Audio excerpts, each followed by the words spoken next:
नमस्कार, मैं हूं अर्जिता मिश्रा और आप देख रहे हैं सी न्यूज भारत। सी न्यूज पर वक्त हो चुका है न्यूज बुलेटिन का, जिसमें हम जानेंगे कि झांसी में सरकार की नीतियों के विरोध में किसने की हड़ताल, बाइक सवार अपराधियों ने दिन दहाड़े दुकान में घुसकर किसको मारी गोली और डॉक्टर भीमराव अंबेडकर की प्रतिमा के साथ कहां हुई छेड़छाड़। इन सभी खबरों को जानेंगे विस्तार से इस वक्त की न्यूज बुलेटिन में। झांसी में बैंकों के निजीकरण के विरोध में बैंक कर्मचारियों की 2 दिवसीय हड़ताल हुई। इससे एक ही दिन में जिले में 250 करोड़ रुपए का कारोबार प्रभावित हुआ। बैंक न खुलने की वजह से लोगों को भी परेशानी उठानी पड़ी। वहीं हड़ताली कर्मचारियों ने प्रदर्शन कर सरकार की आर्थिक नीतियों की जमकर आलोचना की। मंगलवार को भी बैंक कर्मचारियों की हड़ताल रही।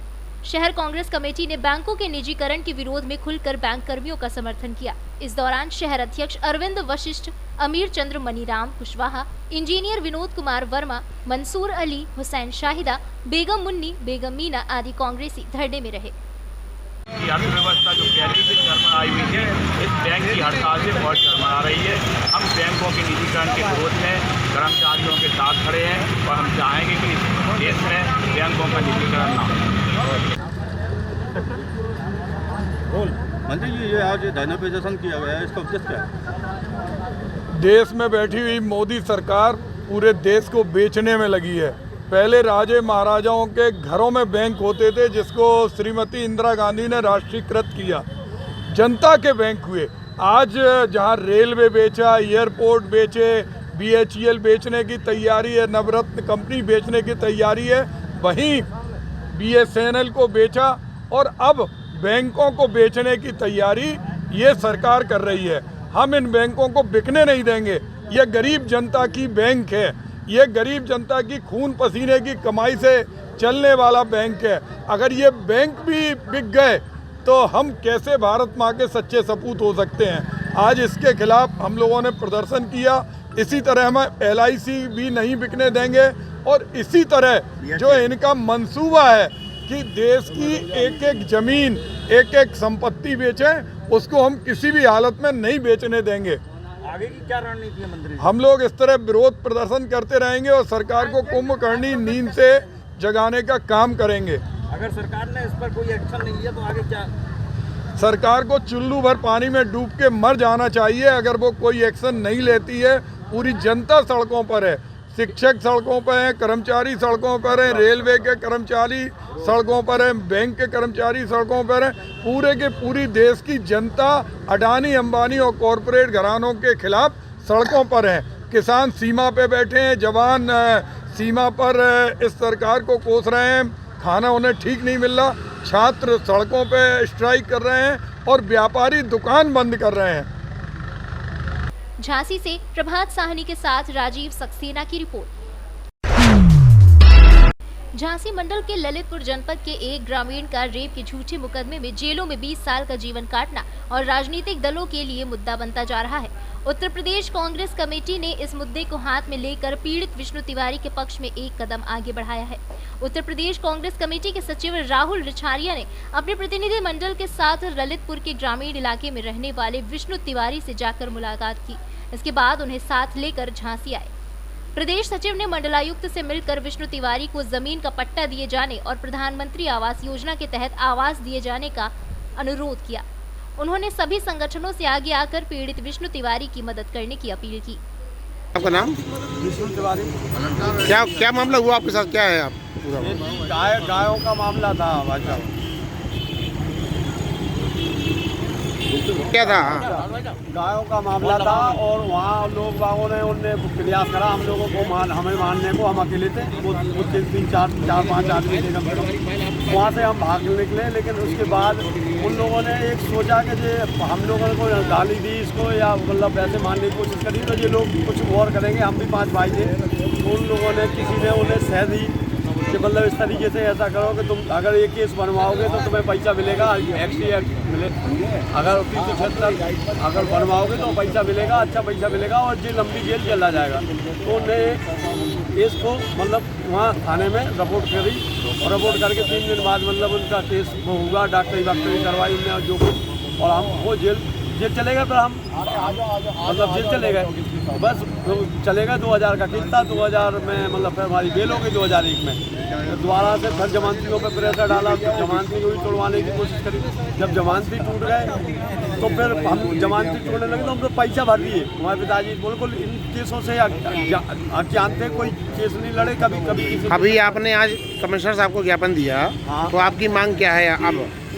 हमारी मांग तो भाई साहब यही है कि हमको छत नहीं है मतलब नीचे बैठने को, और ज़मीन नहीं है, मतलब जो ज़मीन हमारी बिक चुकी है 8 एकड़ ज़मीन, तो हम ये चाहते हैं कि साहब हमें ज़मीन तो हमारा मतलब पट्टा जो हो सके पट्टा, और हमें छत मतलब रहने को, जो हमारा पेट गुजारा जिंदगी को अब जो कट गई जेल तो कट गई।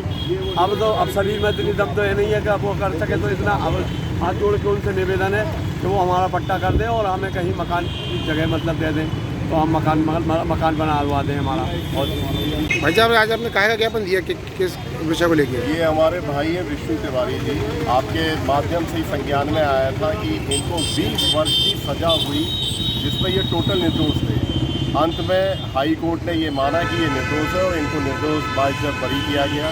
लेकिन जो इस 20 वर्ष में आदरणीय विष्णु तिवारी जी ने अपने आदरणीय पूजनीय माता, पूजनीय पिताजी और 2 भाइयों का नुकसान इनको हुआ, आज हम लोगों के पीछे वो लोग नहीं हैं। आर्थिक रूप से टोटल ख़त्म हो चुके हैं, इनकी पूरी ज़मीन जायदाद मकान सब बिक चुका है, ये सड़क पर आ गए।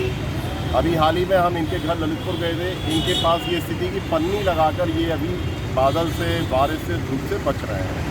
तो इनकी सभी संगठनों से आर्थिक मदद की हम लोगों ने प्रार्थना की, और आदरणीय झांसी कमिश्नर से हम लोग मिलकर उनको एक प्रार्थना पत्र दिया, जिसके तहत इनको एक ज़मीन का पट्टा और प्रधानमंत्री आवास के तहत इनको एक मकान देने की हम लोगों ने उनसे वो की है, निवेदन किया है कि इनको एक मकान दिया जाए और एक ज़मीन दी जाए, ताकि ये अपना जीवन यापन आगे कर सकें। जो इन्हें हानि हो गई वो तो हम इन्हें वापस नहीं कर सकते हैं, लेकिन भविष्य के लिए और वर्तमान के लिए हम इनकी जो मदद कर सकते हैं वो प्रयास कर रहे हैं। झांसी से प्रभात साहनी के साथ राजीव सक्सेना की रिपोर्ट। मामला जनपद ललितपुर की मोहल्ला लेडियापुर का है, जहां आज नगर पालिका की पूरी टीम ने दलबल के साथ नाले पर बने अवैध मकान की बिल्डिंग को गिराया। सेंट्रल पब्लिक स्कूल के मालिक द्वारा नाले पर अवैध रूप से कब्जा कर मकान की बिल्डिंग बनाई गई थी, जिसको आज नगर पालिका ने धराशायी कर दिया। विद्यालय मालिक को नोटिस देने के बावजूद भी जगह को खाली नहीं किया गया, जिसको लेकर आज नगर पालिका की टीम ने नाले पर बने अवैध बिल्डिंग को गिरा दिया। आपका नाम और प्रभार? मैं नगर पालिका से शासी अधिकारी निहाल चंद। निहाल जी, ये बताइए, ये जो कार्रवाई की जा रही है क्या है कार्रवाई, किस तरह से? कार्रवाई में यह है कि जो लोग नगर पालिका के नालों के ऊपर मकान बना लिए हैं या सरकारी ज़मीन पर अवैध कब्जा कर लिए हैं, उनके लिए हम लोगों के द्वारा अभियान चलाया गया है। इस अभियान में जो भी अपना नहीं हटाएगा, खुद का नहीं हटाएगा, हम लोग उसको हटवा कर उनसे जो है जो भी खर्च आएगा उसकी वसूली भी करेंगे। इस तरह से लगभग कितने लोगों के खिलाफ कार्रवाई आप कर रहे हैं? कार्रवाई के लिए काफ़ी समस्या आ गई मेरे पास जो, लेकिन अभी आज से शुरुआत है, अब लगातार यह कार्रवाई चल रही है। मकान बने हुए हैं। ये लगभग ऐसे कितने लोग थे सर यहाँ जो कार्रवाई शुरू हुई? कौन सा ये क्षेत्र है, क्या है? ये आज़ादपुरा का क्षेत्र है। यहाँ पर एक DS विवेक जी अपना स्कूल चला रहे हैं, सेंट्रल स्कूल। इन्होंने नाले के ऊपर 3 मंजिला मकान बना करके इसका उपयोग निजी उपयोग में कर रहे हैं।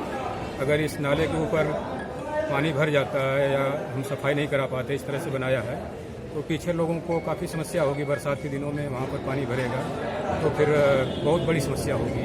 कोई दुर्घटना भी हो सकती है? हाँ, इसमें दुर्घटना भी हो सकती है, दुर्घटना होने की कोई पूरी संभावना है। Thank you. ललितपुर से सी न्यूज संवाददाता राहुल साहू की रिपोर्ट। लखनऊ के चिन्हट मटियारी स्थित सुंदरम लॉन में राष्ट्रीय सुरक्षा जागरण मंच, धर्म संस्कृति और सामाजिक सद्भाव के तत्वाधान में संगोष्ठी का आयोजन किया गया। संगोष्ठी का संचालन अरविंद मोहन सिंह द्वारा किया गया। संगोष्ठी में अतिथि के रूप में गोलोक विहार राय मौजूद रहे। वहीं डॉक्टर इंद्रेश कुमार सहित विशिष्ट अतिथि के रूप में SK सिंह, अजयदीप सिंह, उमेश सिंह मौजूद रहे। इस संगोष्ठी के प्रोग्राम में मूल रूप से उपाध्यक्ष शहजादे कुरैशी का बड़ा ही योगदान रहा। लखनऊ से सी न्यूज संवाददाता शमशाद अली की रिपोर्ट। मोतिहारी में बेखौफ अपराधियों ने दिन दहाड़े दुकान में घुसकर पैक्स अध्यक्ष को गोली मार दी। इलाज के लिए जाने के दौरान ही पैक्स अध्यक्ष की मौत हो गई। हरसिद्धि थाना की मतियारिया पंचायत के पैक्स अध्यक्ष पवन गुप्ता थे, जिन्हें गोली मारी गई है। दुकानदारों ने गोली मारकर भाग रहे एक अपराधी को पकड़ लिया। हालांकि बाकी अपराधी भागने में सफल रहे। आक्रोशित ग्रामीणों ने अपराधी की बाइक को आग के हवाले कर दिया। वहीं अरेराज मोतिहारी पथ को जाम कर ग्रामीणों ने प्रशासन के विरुद्ध नारेबाजी की। मोतिहारी से सी न्यूज संवाददाता मनीष कुमार की रिपोर्ट। खबर सहरसा से है, जहां सहरसा व्यवहार न्यायालय से महज कुछ ही दूरी पर स्थापित डॉक्टर भीमराव अंबेडकर की प्रतिमा को कुछ असामाजिक तत्वों के द्वारा छेड़छाड़ कर क्षतिग्रस्त करने की कोशिश की गई, जिसके बाद लोगों ने भीमराव अंबेडकर की क्षतिग्रस्त प्रतिमा को देखकर धरना पर बैठ गए और पुलिस प्रशासन के खिलाफ जमकर नारेबाजी की। इस दौरान आक्रोशित लोगों की माने तो असामाजिक तत्वों के द्वारा बराबर इस तरह की घटनाएं की जाती हैं, लेकिन पुलिस प्रशासन द्वारा कोई ठोस कदम नहीं उठाया जाता। वहीं मौके पर पहुंचे सदर एसडीपीओ संतोष कुमार ने आक्रोशित लोगों को समझा बुझाकर शांत कराया। पर बैठे हुए हैं, इससे पहले बार भी 1-2 साल पहले ये बाबा साहब के प्रतिमा है। यहाँ अम्बेडकर चौक, यहाँ कमिश्नर के ऑफिस है, बगल में कोर्ट है, यहाँ हवाई अड्डा है। इस चौक पर जो है ये प्रतिमा है, इस प्रतिमा पर असामाजिक तत्व के द्वारा दोबारा हमला हुई है। प्रतिमा को उल्टा दिया गया। ये स्मारक को बार बार क्षति करने का, जो संविधान को जो है क्षति करना चाहता है इस देश में। हम समझते हैं कि ये बार बार असामाजिक तत्व को बढ़ावा ये जिला प्रशासन और यहाँ का जो स्थानीय लीडर है, इसको जो है क्षति करवा करके इस मामला को लिपापोती करना चाहता है। हम लोग जब भी आंदोलन किए हैं इसके खिलाफ, तो हम लोग पर FIR हुई है, हम लोग को जो है थाना में बंद किया गया है और इस पर कोई कार्रवाई नहीं की गई है। 2 बार टूटा है, अभी तक जो है प्रशासन को, जिला प्रशासन को वो असामाजिक तत्व के वो चोरों का जो है अभी तक कोई जो है अब क्या होगा ये लेखा जोखा नहीं। प्रशासन के द्वारा क्या आश्वासन? प्रशासन के द्वारा जो है आश्वासन दिया गया कि हम लोग जो है आपको भी सहयोग करेंगे, आप इसका भव्य प्रतिमा के लिए आप लोग बैठक करें, हम लोग भी सहयोग करेंगे। अगर नहीं हुआ तब क्या कीजिएगा आपको? हम लोग अभी प्रतिमा का भव्य तरीका से हम लोग को सहयोग नहीं हुई तो हम लोग तो इसके लिए आंदोलन करते रहेंगे, चाहे उस बार 200 लोग के ऊपर FIR हुई। और क्या मूर्ति को तोड़ा नहीं गया, मूर्ति पेस्ट नहीं है, उसको लगता है गेट खुला हुआ, तो किसी ने पूछ किया है और कोई बात नहीं है। क्या सर लोग आरोप लगा रहे हैं कि मूर्ति तोड़ा गया उधर, क्या आश्वासन मिला हम लोगों को? विरोध नहीं कुछ बैक कर दिया, जो मूर्ति रखा हुआ है, बोले हैं कि उसको पेस्ट को बढ़िया से। बिहार सहरसा से सी न्यूज संवाददाता आशीष कुमार झा की रिपोर्ट। इस वक्त की बड़ी खबरों में बस इतना ही। देश दुनिया की बाकी खबरों के लिए देखते रहिए सी न्यूज भारत।